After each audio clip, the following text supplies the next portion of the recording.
Salut la team. Là, on a le prochain match du Real Madrid avant la prochaine trêve internationale. Donc, il va accueillir le Benfica dans un cadre de Ligue des Champions.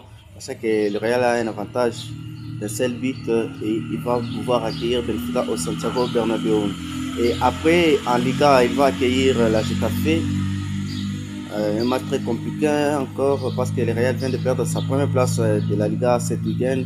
Et une autre rencontre qui sera compliquée, ça sera un déplacement à Celta Vigo.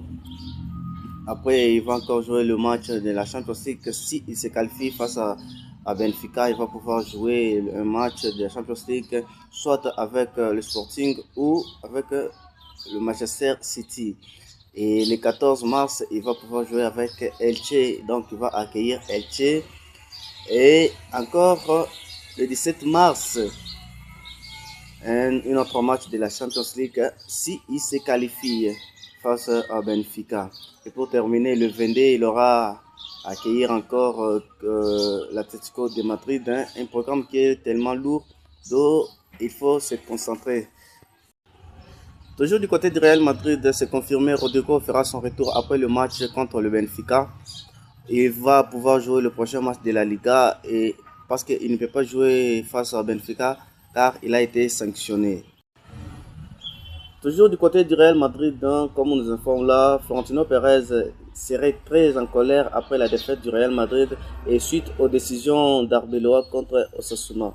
Ce qui veut dire le président Florentino Pérez n'était pas content des décisions d'Arbeloa contre Osasuna ou de son style de coaching contre Osasuna, comme vous pouvez le voir là.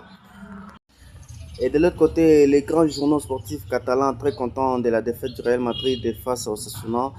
Donc, ce qui permet le Barça, en cas d'une victoire face à Levante, de reprendre sa première place de la Liga, comme vous pouvez le constater. Et après la défaite du Real Madrid, voici à quoi ressemble le classement de la Liga. Le Real Madrid qui est toujours premier avec 60 points, le Barça deuxième avec 58, mais le Barça a un match de retard face à Levante. Et ce qui permet au Barça, s'il gagne Levante, il aura la tête du classement avec un point de différence au Real Madrid. Donc le Real Madrid n'a pas bien fait son boulot pour conserver la première place du classement. Et c'est à noter, la dernière fois que l'Osasuna avait battu le Real Madrid, le FC Barcelone avait remporté la Ligue des Champions et c'était en 2011. Comme vous pouvez le voir, la dernière fois que l'Osasuna avait battu le Real Madrid, le FC Barcelone avait remporté la Ligue des Champions.